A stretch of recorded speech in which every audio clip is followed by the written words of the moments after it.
আমৃত্যু ভালোবাসি তোকে উপন্যাস লিখেছেন সালমা চৌধুরী। পর্ব 14। আবির ভাইয়ের এত কঠিন কথাগুলো মেঘের মাথার 3 হাত উপর দিয়ে গেল। কিছুতেই বুঝতে পারল না সে চিবুক নামিয়েছে গলায়, ওষ্ঠ উল্টে গাল ফুলালো। আবির সূক্ষ্ম দৃষ্টিতে দেখছে। আবার রাগান্বিত কণ্ঠে আবির বলে উঠল, এখন যে সময়টা কাটাচ্ছি সে সময় আর কখনো আসবে না। আজে বাজে চিন্তাভাবনা বাদ দিয়ে পড়াশোনায় মনোযোগ দে। মেঘ এবার বুক ফুলিয়ে শ্বাস নিল। ধীর কণ্ঠে ডাকল, আবির ভাই। সহসা আবিরের তীব্র রাগ বিলীন হয়ে গেছে। ভ্রু কুঁচকে শান্ত চোখে তাকালো অষ্টাদশীর দিকে। তারপর মৃদুগামী কণ্ঠে শুধু বলল, এই হুমতে যেন এক আকাশ সম ভালোবাসা, আবেগ, অনুভূতি মিশে আছে। মেঘ অতর্কিতে তাকালো আবির ভাইয়ের অভিমুখে। এই মুহুঘোর মেশানো হুম শোনার জন্য মেঘের আমৃত্যু আবির ভাইকে ডাকতে ইচ্ছে হচ্ছে। মেঘ সারা জীবন আবির ভাইয়ের কানের কাছে ঘ্যান ঘ্যান করবে। আবির ভাই প্রত্যুত্তরে শুধু বললেই হবে। এসব ভেবেই অষ্টাদশীর ঠোঁটের কোণে হাসি ফুটে উঠেছে। আবির পুনরায় গম্ভীর কণ্ঠে বলল, কিছু বলবি? আবির ভাইয়ের কণ্ঠে মেঘের আনন্দিত কল্পনাতে অবসান হলো। 1 সেকেন্ডে গায়েব হলো ঠোঁটের কোণের মিষ্টি হাসি। চিবুক নামলো আবির ভাইয়ের মুখের থেকে। ওষ্ঠপুট নেড়ে নম্রভাবে বলল, আবির ভাই, আপনি একটু তাড়াতাড়ি বাসায় আসবেন প্লিজ। অকস্মাৎ কথাটা বলে ফেলল মেঘ। কিন্তু এরপরই শুরু হলো কাঁপাকাঁপি, বুকের ধুকপুকুনি বেড়ে যাচ্ছে। আল্লাহ জানেন আবির ভাই থাপ্পড়ি দেন কিনা। সহসা 2 হাত নিজের দুগালে রাখল মেঘ। আবির ধমক দিতে গিয়ে মেঘের এমন কাণ্ডে কপাল কুঁচকাল। রাগ গিলে সহসা চাপা কণ্ঠে বলল, কেন? অষ্টদশী গালে হাত রেখে কাঁপা কাঁপা কণ্ঠে বলল, আপনি বাসায় না ফিরলে আমার ঘুম আসে না। কথাটা বলেই 2 চোখ বন্ধ করে কপাল কুঁচকে দাঁতে দাঁত চেপে ধরল মেঘ। আবির প্রশস্ত নেত্রে চাইল অষ্টাদশীর দিকে। মেঘের হালচাল দেখে ঠোঁটের কোণে হাসি ফুটে ওঠে, কিন্তু অষ্টাদশীর চোখ বন্ধ থাকায় শব্দহীন সেই হাসি দেখতে পেল না। আবির নিরীহ দৃষ্টিতে তাকিয়ে আছে অষ্টাদশীর দিকে, যেন এই দৃষ্টি সহজে কাটানো সম্ভব না। কয়েক মুহূর্ত চলল এভাবে। কিছুক্ষণ পর আবিরের ফোনে কল আসায় মনোযোগ নষ্ট হলো। পকেট থেকে ফোন বের করলো। অফিসের কল। তৎক্ষণাৎ রিসিভ করলো। 30 সেকেন্ড হবে হয়তো, কথা বলে রেখে দিল। এতক্ষণে মেঘ অনেকটা স্বাভাবিক হয়ে গেছে, কিন্তু গাল থেকে হাত নামায়নি এখনো। আবির কল কেটে পুনরায় শক্ত কণ্ঠে বলল, আমার তাড়াতাড়ি অফিসে যেতে হবে। আমার খাওয়া শেষ হওয়ার আগে তোকে যেন খাবার টেবিলে দেখি। এই বলে করিডোরের দিকে পা বাড়ালো আবির। মেঘ পিছন থেকে কোমল কণ্ঠে আবার ডেকে উঠল, আবির ভাই। আবির সহসা উত্তর দিল, এই হুমটা ছোট্ট মেঘের বুকে বারবার যেন ধাক্কা লাগছে। কোমল কণ্ঠে বললেন না তো তাড়াতাড়ি আসবেন কিনা। আবির ঘাড় ঘুরিয়ে তাকালো। মেঘ সঙ্গে সঙ্গে মাথা নিচু করে ফেলল। আবির কিছুটা গম্ভীর কণ্ঠে বলল, আসতে পারি যদি তুই আমার কথা মানিস। আর কিছু না বলে দ্রুত পায়ে নেমে গেল নিচে। আবির ভাই এত সহজেই মেনে নিয়েছে ভেবেই মেঘ খুশিতে আত্মহারা হয়ে যাচ্ছে। দ্রুত ফ্রেশ হয়ে চুলগুলো ঠিকঠাক করে ফুটোপুটি করে নিচে নামতে লাগলো। হাসি মুখেই এসে বসলো আবির ভাইয়ের বিপরীতে। একবার দেখলো আবির ভাইকে, প্লেটের দিকেও তাকালো, কিন্তু তৎক্ষণাৎ আবির ভাইয়ের খাওয়া শেষের দিকে। মেঘ খাওয়া শুরু করতে করতে আবির ভাইয়ের খাওয়া শেষ করে উঠে ফ্রেশ হয়ে অফিসের উদ্দেশ্যে চলে যাচ্ছে।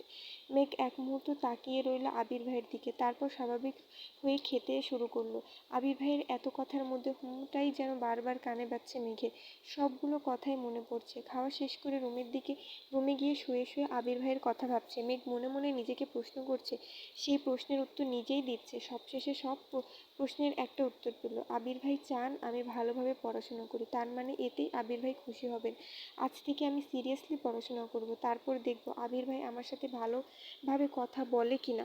কিছুক্ষণ শুয়ে থেকে সব ভেবে সহসা উঠে পড়তে বসলো। মেঘ সবসময় জোরে পড়ে। মেঘ পড়লে করিডোর থেকে শোনা যায়, পাশাপাশি তানভীর বা আবির রুম থেকেও মোটামুটি শোনা যায়।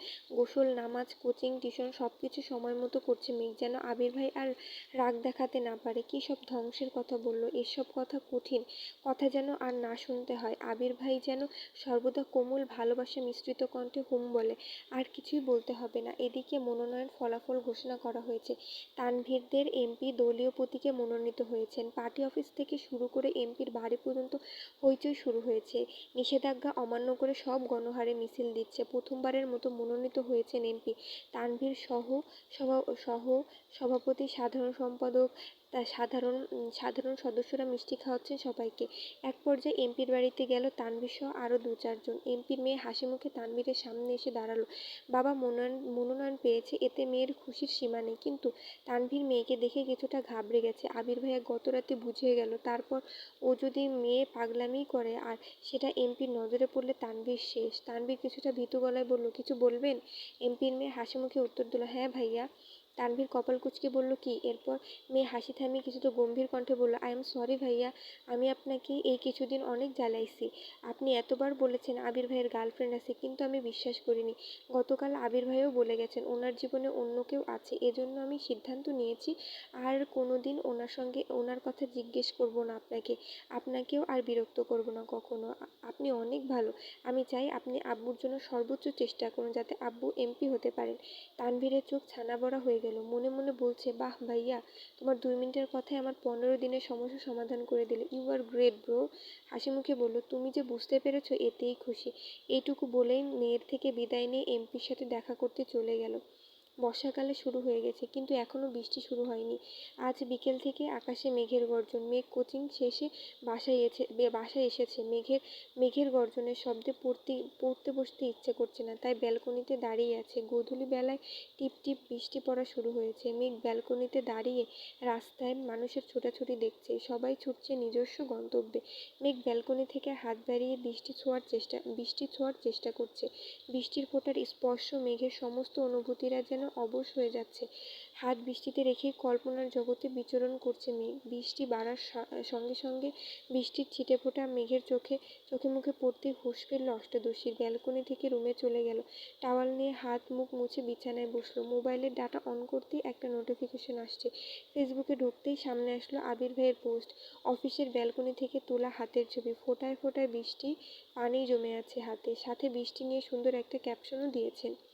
মেঘ মনোযোগ দিয়ে ছবিটা দেখছে। অনুভূতিরা যেন নাড়াচাড়া দিয়ে উঠেছে মনের ভিতর। আবির ভাইও বৃষ্টিতে হাত ভিজিয়েছে, তার মানে আবির ভাইয়েরও বৃষ্টি ভালো লাগে। ভাবতে লাজুক হাসলো মেঘ। নিজের ভালো লাগাগুলো যদি ভালোবাসার মানুষের সাথে মিলে যায় তাহলে আর কি লাগে। সন্ধ্যার পর ঘন্টা 2 পড়াশোনা করলো মেঘ। বৃষ্টি বেশি থাকার কারণে জান্নাত আপু আসবেন না বলেছেন। বাড়ির কর্তারা বাড়ি ফিরে এসেছেন সেই বৃষ্টির শুরুর দিকে। গাড়িতে চলাচল করায় বৃষ্টি ছুঁতেই পারেনি ওনাদের। তানভীরও হই হল্লা করে বাড়ি ফিরেছে ঘন্টাখানেক আগে। আকলিমা খান ডাকছেন সবাইকে খাবার খাওয়ার জন্য। মেঘ নেমেই একবার দেখলো ডাইনিং টেবিলের দিকে। আবির ভাই এখনও ফেরেননি, বাকি সবাই আছেন। মেঘের পা বাড়ালো টেবিলের দিকে। তখনই কাক ভেজা হয়ে ফিরেছে আবির। মাথা থেকে পা পর্যন্ত ভিজে একাকার অবস্থা। মেঘ চেয়ারের হাতল ধরে দাঁড়িয়ে পড়ল। আবিরের এই অবস্থা দেখে মোজাম্মেল খান বলে উঠলেন, কি রে, এই বৃষ্টির মধ্যে আসতে গেলি কেন? বৃষ্টি কমলে আসতে পারতি। আবির চুল ঝাড়তে ঝাড়তে উত্তর দিল, অফিসে বসে থাকতে ইচ্ছে করছিল না। সিঁড়ির দিকে তাকাচ্ছে। মালিহা খান ডেকে বললেন, তুই কি এখন খাবি নাকি পরে খাবি বাবা? আবির সিঁড়িতে উঠতে উঠতে উত্তর দিল, 5 মিনিটে আসছি আমি। 5 মিনিটের মধ্যে ফ্রেশ হয়ে একটা হালকা গোলাপি রঙের শর্ট হাতার টি-শার্ট সাথে কালো ট্রাউজার পরে নিচে নামলো। তৎক্ষণে মোজাম্মেল খান, আলী আহমেদ খান চলে এসেছে। তানভীরের খাওয়ার শেষের দিকে। আবির চেয়ার টেনে বসতে নিলে মেঘের নজর পড়ে আবির ভাইয়ের দিকে। এই প্রথমবার আবির ভাই শর্ট হাতার টি-শার্ট পরেছে, তাও আবার সাদা কালো রং বাদে। মেঘ শব্দহীন হেসে উঠল। দৃষ্টি তার আবির ভাইয়ের নিবদ্ধ। আবির বসে বলল, congratulation Tanvir, go had, best of luck. মেঘের দৃষ্টি এবার তানভীর ভাইয়ের দিকে যায়। তানভীর ভাই খুশিতে গদগদ হয়ে উত্তর দিল, থ্যাংক ইউ সো মাচ ভাইয়া। আবির এবার কিছুটা চিন্তিত স্বরে বলল, ওই বিষয়টা কি সমাধান হয়েছে? এবার তানভীর হাসি মুখে জবাব দিল, জি ভাইয়া, আমার কাছেও মাপ চেয়েছে। মেঘ মনোযোগ দিয়ে 2 ভাইয়ের কথোপকথন শুনছিল। সহসা উত্তেজিত কণ্ঠে বলে উঠল, কি হয়েছে? আবির মেঘের দিকে তাকিয়ে উত্তর দিল, তানভীরদের নেতা দলীয় মনোনয়ন পেয়েছে। মেঘ এবার খুশি মনে ভাইকে অভিনন্দন জানায়, সাথে মিম আর আদিও অভিনন্দন জানায়। মিম মজার ছলেই বলে উঠল, ভাইয়া আমাদের ট্রিট দিবা না? তানভীর বলল, কি ট্রিট চাস বল? মেঘ তৎক্ষণাৎ উত্তর দিল, এখন ট্রিট লাগবে না, জিতলে পরে বড় করে ট্রিট খাবো। আর তানভীর বলল, ঠিক আছে, আজকে তাহলে আমার পক্ষ থেকে তোদের নুডলস ট্রিট দিব রাত 10টায়। মিম বলে উঠল, তুমি রান্না করবা ভাইয়া? তানভীর দাঁত বের করে হাসল আর বলল, হ্যাঁ আমিই রান্না করব, সাথে ভাইয়া থাকবে। আবির অকস্মাৎ কপাল কুঁচকে ঠাট্টার স্বরে জবাব দিল, ইস, তুই ট্রিট দিবি, আমি কেন হেল্প করব? আনন্দ যেমন তুই করে আসছিস, এখন কষ্টটাও তোকেই করতে হবে। তানভীর ভ্রু গুটিয়ে এক পলক তাকালো ভাইয়ার দিকে, তারপর বলল, ঠিক আছে, আমিই করব। তোমাদের আমার রুমে দাওয়াত রাত 10টায়। মেঘ, মিম আর আদি একসাথে বলে উঠল, ইয়াহু। তানভীর আঁতকে উঠে বলল, এই থাম থাম, চুপ কর তোরা, বড় আব্বু আর আব্বু শুনলে সব আনন্দ মাটিচাপা দিয়ে দেবে। তিনজনই থেমে গেল। তানভীর খাওয়া শেষ করে উঠে গেল। মেঘ খাচ্ছে, সাথে আবির ভাইকেও একটু পর পর দেখছে। কয়েকবার দেখার পর হঠাৎ আবিরের চোখ তুলে তাকাতেই চোখাচোখি হলো দুজনের। মেঘ তখনও শান্ত চোখে তাকিয়ে আছে। মেঘের চাহনি দেখে আবির কপাল কুঁচকাল, কিন্তু মেঘের সেদিকে নজর নেই। মিম আর আদি খাচ্ছে, তাই আবির কোনো কথা না বলে টানা দু তিনবার ভুরু নাচালো। এতক্ষণে মেঘের আবেশ কাটে। লাজুক হেসে মাথা নিচু করে ফেলে। মেঘ মাথা নিচু করেই খাবার শেষ করলো। রুমে গিয়ে আবারও পড়তে বসলো মেঘ। আবির খাওয়া শেষ করে কিছুক্ষণ মামুনি আর কাকির সাথে গল্প করলো। এত রাতে বাড়ি ফেরায় তাদের সাথে ঠিকমতো কথাই হয় না ছেলেটার। গল্প শেষে নিজের রুমে যাওয়ার পথে কানে ভেসে আসে মেঘের পড়া শব্দ। মুচকি হেসে রুমে চলে গেল। রাত 10টার পর তানভীরের রুমের সামনে হাজির হলো মেঘ। বিছানার উপর বসে আছে মিম আর আদি। তানভীর খাবার পরিবেশন করছে। মেঘ ঢুকতে নিলে তানভীর বলে উঠলে, বনু, বসার আগে ভাইয়াকে একটু ডেকে আসবি প্লিজ। আর হ্যাঁ, জোরে ডাকিস না, আব্বুর কানে গেলে খবর আছে আমার। মেঘ মলিন হাসলো। মনের ভেতর ধুকপুক শুরু হয়ে যাচ্ছে মেঘের। গুটি গুটি পায়ে এগিয়ে গেল আবির ভাইয়ের রুমের দিকে। দরজা খোলাই ছিল। মেঘ দরজা থেকে উঁকি দিল ভিতরে, কিন্তু রুমে কেউ নেই। ধীর পায়ে ভিতরে ঢুকে ব্যালকনির দিকে পা বাড়ালো মেঘ। আবির ভাই গ্রিলে হাত রেখে তাকিয়ে আছে আকাশের পানে। বৃষ্টি কম, তবে আকাশের মেঘের গর্জন হচ্ছে। আর কিছুক্ষণ পর পর বিদ্যুৎ চমকাচ্ছে। মেঘের খুব ইচ্ছে করছে আবির ভাইয়ের পাশে দাঁড়িয়ে বৃষ্টি উপভোগ করবে, তাই চুপচাপ আবির ভাইয়ের পাশে দাঁড়িয়ে পড়েছে। একটু পর পর বিদ্যুৎ চমকানো দেখে আঁতকে উঠেছে মেঘ। দিনের বেলা বৃষ্টি আর তার যতই পছন্দ হোক না কেন, রাতের বেলা বৃষ্টি হলে মেঘ কখনো ব্যালকনিতে বের হয় না। শব্দের মাত্রা তীব্র হলে কানে আঙুল দিয়ে ঘুমায়। আজ সাহস করে রাত 10টায় আবির ভাইয়ের পাশে তো দাঁড়িয়েছে, কিন্তু বিদ্যুৎ চমকানো দেখে বারবার বুক কাঁপছে অষ্টাদশীর। আবির তখনও দুর্বোধ্য দৃষ্টিতে চেয়ে আছে অসীম দূরত্বে। সহসা বলে উঠল, মনে জোর নেই, তাহলে এখানে দাঁড়িয়ে আছিস কেন? মেঘ আবির ভাইয়ের দিকে তাকালো, কিন্তু আবির ভাইয়ের অভিব্যক্তি বোঝা গেল না। তাকিয়ে আছে আকাশপানে। মেঘ ভাবছে, আবির ভাইয়ের কি সব দিকে চোখ আছে? মেঘ আস্তে আস্তে বলল, ভাইয়া ডাকতে বলেছে আপনাকে। আবির স্বাভাবিক কণ্ঠে বলল, তুই যা, আমি আসছি। মেঘ রুমে ঢুকতে নিতেই ঠাটার শব্দ হয়, সাথে বিদ্যুৎ চলে যাওয়া চিৎকার করে উঠল। আবির 2 কদম এগিয়ে সহসা মেঘের হাত ঝাপটে ধরে বলল, কি হয়েছে, ভয় পাইছিস? আবির পুনরায় বলল, তুই ভিতরে ঢুক, আমি আসি, ভয় পাইস না। মেঘ 2 হাতে আঁকড়ে ধরল আবির ভাইয়ের হাত। গুটি গুটি পায়ে ভেতরে ঢুকলো। আবির 1 হাতে বিছানার উপর থেকে ফোনটা নিয়ে ফ্ল্যাশ জ্বালালো। মেঘ তখনও শক্ত করে ধরে আছে আবির ভাইয়ের হাত। ফোনের আলোতে স্পষ্ট দেখা যাচ্ছে মেঘের ভয়ার্ত মুখমণ্ডল। কপাল কুঁচকে চোখ বন্ধ করে রেখেছে। আবির কোমল কণ্ঠে বলল, কিছু হয়নি, তাকা। মেঘ আস্তে আস্তে চোখ পিট করে তাকালো। চোখ পড়ল আবির ভাইয়ের হাতের দিকে। 2 হাত খামচে ধরে আছে আবির ভাইয়ের হাত। তৎক্ষণাৎ ছেড়ে দিল হাত। ততক্ষণে বিদ্যুৎ চলে এসেছে। মেঘ আর আবির ভাইয়ের দিকে তাকালো না, ছুটে চলে গেল রুম থেকে। ধীর পায়ে ঢুকলো তানভীর ভাইয়ের রুমে। বিছানার এক কোণায় বসে পড়ল মাথা নিচু করে। 1 মিনিটের মধ্যে আবিরও রুমে ঢুকলো। তানভীর সবাইকে খাবার দিতে ব্যস্ত হলো। নুডলস, চা, বিস্কুট, সাথে মুড়ি মাখিয়েছে। আবির তানভীরের দিকে তাকিয়ে ঠান্ডা স্বরে বলল, বাহ, এত আয়োজন, সাবাস। তানভীর হাসি মুখে বলল, খেতে ভালো না হলে কেউ অভিযোগ করবা না। সবাই খাওয়া শুরু করলো। মেঘের গলা শুকিয়ে কাঠ হয়ে গেছে, কোনোভাবেই খেতে পারছে না। কোনো রকমে চোখ তুলে তাকালো আবির ভাইয়ের হাতের দিকে, দেখার চেষ্টা করলো খামচিটা কতটা লেগেছে। আবির ভাই হাত ঘোরাতেই চোখে পড়লো সেই দাগ। 3 আঙুলের নখের চাপে চামড়া কেটে রক্ত জমাট বেঁধে গেছে। মেঘ আবির ভাইয়ের হাতের অবস্থা দেখে ভ্রু কুঁচকালো। টলমল করছে চোখ। নিজের প্রতি খুব রাগ হচ্ছে। বারবার দীর্ঘশ্বাস ফেলছে। আবির ভাইয়ের হাত দেখে চিৎকার দিয়ে উঠল, ভাইয়া, তোমার হাতে কি হয়েছে? সবার নজর পড়ল আবিরের হাতের দিকে।